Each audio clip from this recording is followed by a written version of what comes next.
સુરતના ભેસ્તાન વિસ્તારમાં ફરી એક વખત આગનો બનાવ બન્યો હતો. ગભેણી ચોકડી પાસેથી અલગ અલગ ચીંદીના ગોડાઉન આવેલા છે. ત્યાં કાપડનો ચીંદીનો જથ્થો હતો, જ્યાં શોર્ટ સર્કિટને કારણે લાગેલી આગ કલાકોના જહેમત બાદ કાબૂમાં આવ્યા બાદ પણ કુલિંગની પ્રક્રિયા ચાલુ રાખવામાં આવી હતી. સુરતના ટેક્સટાઇલ ઉદ્યોગમાં જે સાડીના નાના નાના કટકા કાપડના બચી જતા હોય છે, તેનું એક અલગથી ગોડાઉન વેપારીઓ કરી દેતા હોય છે.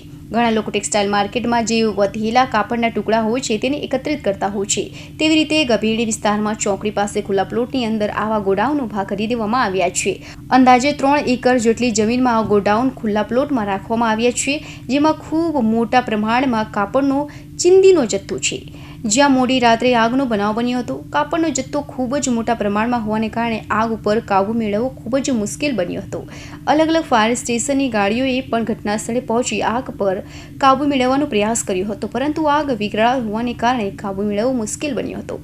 ફાયર ઓફિસર દિનેશ પટેલે જણાવ્યું હતું કે રાત્રે 2 થી 3 વાગ્યાના અરસામાં કોલ મળ્યો છે કે ભેસ્તાન વિસ્તારના ખુલ્લા પ્લોટમાં આગ લાગી છે. અહીં આવીને જોયું તો ખૂબ મોટા પ્રમાણમાં અંદર જે કાપડના કટકાનું ચીંદી ગોડાઉન છે ત્યાં આગ ફેલાઈ ગઈ હતી.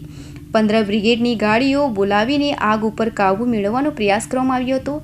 10 વાગ્યાના અરસામાં આગ ઉપર કાબૂ મેળવાયો હતો, જે બાદ કુલિંગ કામગીરી શરૂ કરવામાં આવી હતી. કાપડના ટુકડાનો જથ્થો હોવાને કારણે ફરીથી આગ લાગવાની શક્યતાને જોતા જેસીબી મશીનથી જે પણ થોડો કાપડનો જથ્થો બાકી છે તેને દૂર કરવાનો પ્રયાસ કરવામાં આવી રહ્યો છે, જેથી કરીને આગ ન લાગે.